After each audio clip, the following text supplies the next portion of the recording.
Is this the greatest guy? I love this guy.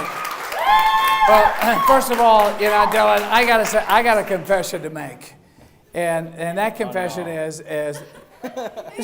no, it's not that. Don't turn red. It's just one of my favorite groups yet. Okay, this is going to be hard to lose these guys. This is tough. It's because they've got so much energy and so much excitement. They're so great. So this is definitely a great time of celebration, a great time of commitment, and I can hardly wait to hear about your future success. I'm the only guy, I think, in this industry that gives every one of the students their phone number, right? You guys all have my number, right? And I love that because I don't give you my phone number. I do because you want to. They might send me a text and say, "Hey, just got a great job in St. Louis, or I'm in New York, or I'm in Great Bend, Kansas, or should I wear brown shoes or black shoes today? Blue eyeliner or gray eyeliner?" I get all sorts of texts, but I love it from you guys. So it's the best. So Dylan Hagan, our fearless leader, put your hands together. One of the greatest guys. Woo, yeah. I love this guy. Smart. He's got great hair. He is smart. He's great, and I love this guy. So we've got a great team. I love this because this marks the end of one amazing journey and the beginning of another journey for you guys. And I'll tell you, first of all, there's an old proverb that says one person's stepping stone is another person's destination. So don't make this your destination. Make this your stepping stone. So I expect you, keep learning, keep growing, be that student for life like Dylan was talking about. And if you do that, you're going to be great. I am a little hoarse. I just came from a basketball game in which my son got his butt kicked. I'm just really disappointed in the game, but that's why I sound a little bit like this. So anyway, I want to thank all the parents and the friends and the family members that have supported these young future professionals for this last year. You guys, as Dylan said, have been absolutely great. I want to thank my team here at EFA. And when he said it's the greatest team in North America, he really meant it. And I can tell you that because we win. And I have no ego. I'm very unpretentious, but my team has won every award that you can win. Last year, we met the governor, and we got a big business award from the governor of Kansas. You might not like the governor. I don't like him. He gave me an award, so I think he's good in my books, and it's really great. So I love my team here. It's a joy to come here. I got to tell you, these students are my legacy. So most of all, I want to thank you guys for all that you have become in this last year. I've seen you grow. They come in with hair like this. They come in like little Girl Scouts. And they leave like punk rockers, They change their hair and look so different. Don't go there, Ray, right? So they mean a lot to me. And I've been doing this a long time. And I opened the school. Because I love this business so much. I love education. I love learning.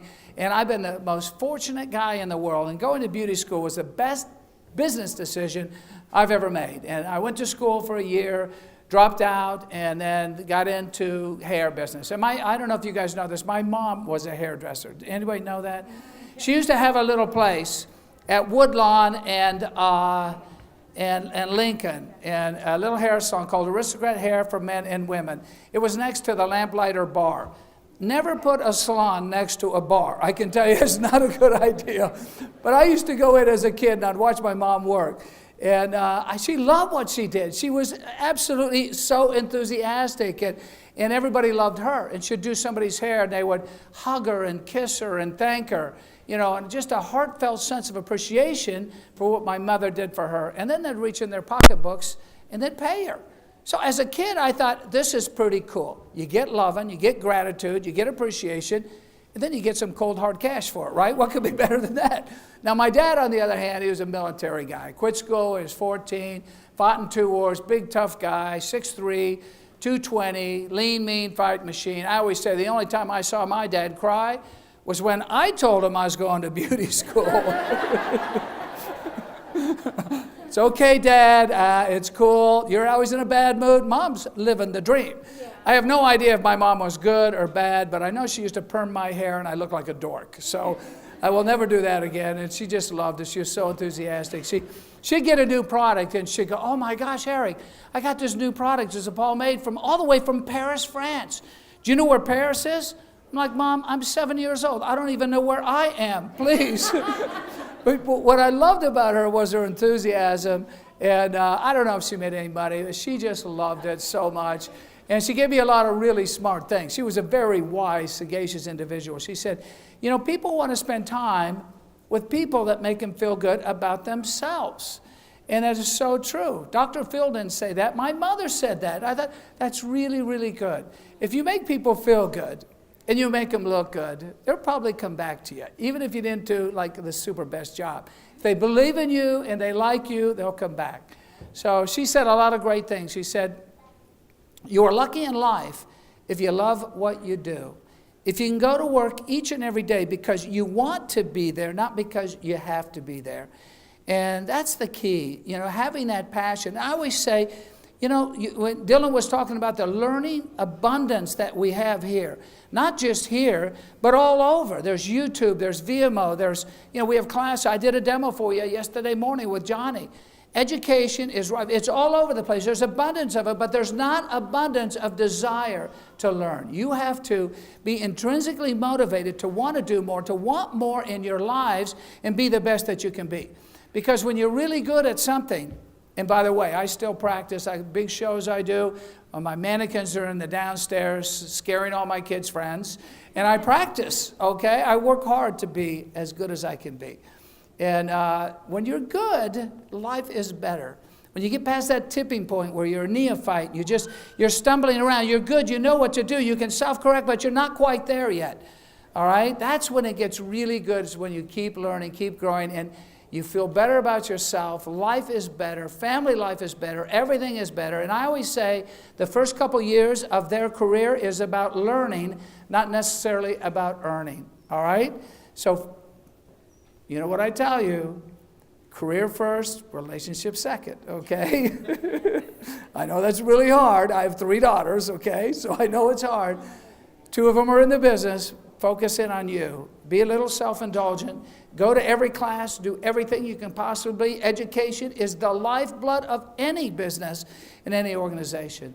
So I'll never forget, and I love this story about Michael Phelps. Everybody know who Michael Phelps is? The great swimmer, right? How many gold medals did he win?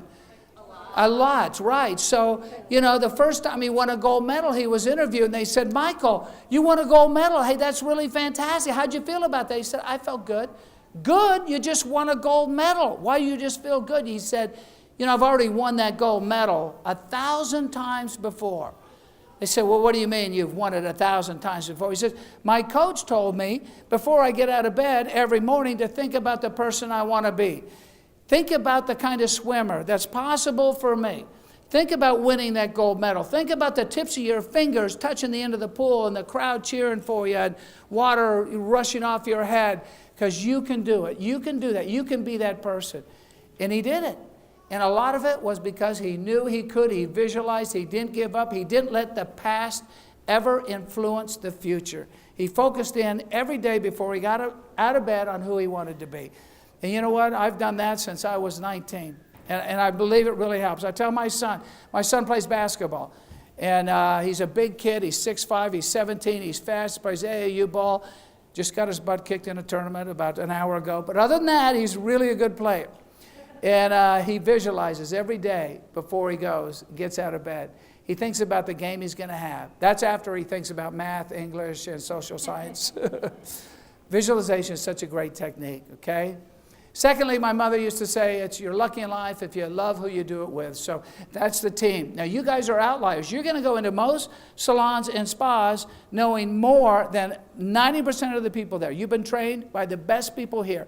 You're equipped to be super successful as long as you don't drop the ball. You can do that. You've got what it takes. So what you have to be is you have to be a lightning rod. You have to be a beacon. You've got to take the culture that's there and make it better.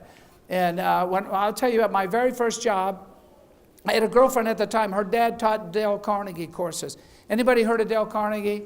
I mean, it's kind of an old thing now. I still really believe it. I buy the books for all my staff. Written 1911, still makes really great sense. How to win friends and influence people.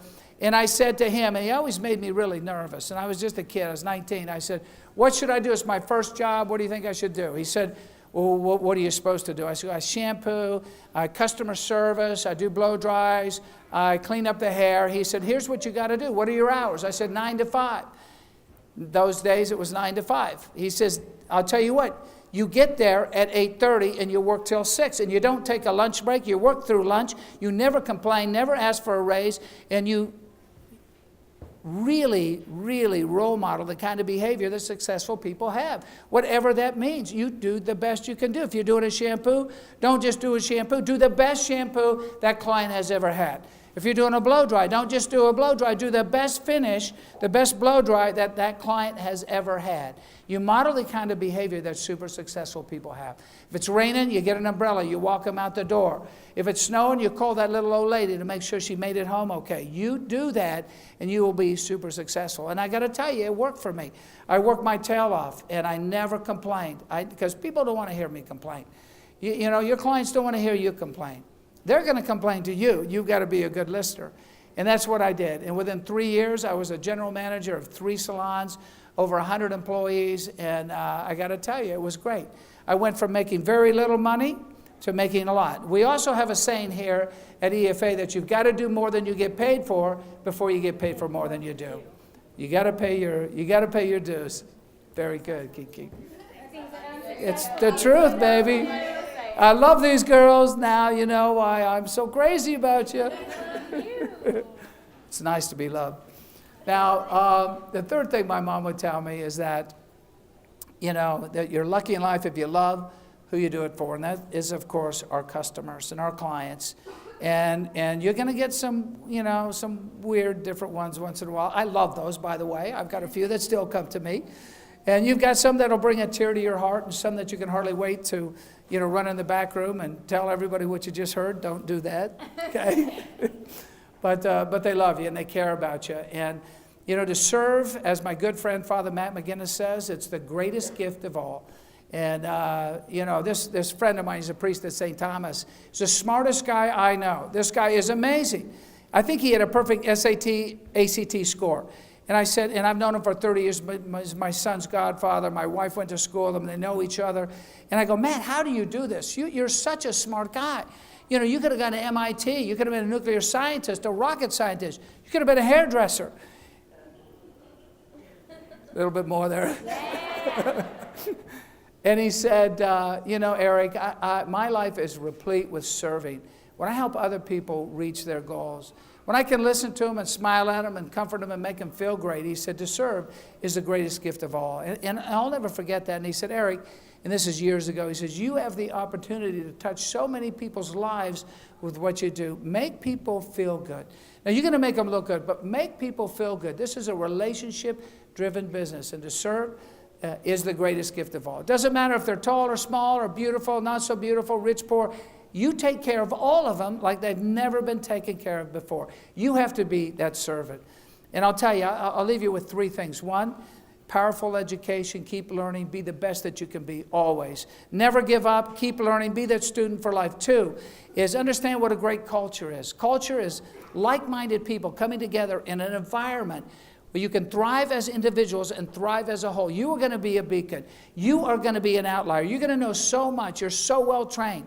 You know, you're going to change cultures, but do it in a positive way. Look at the good things, not the bad.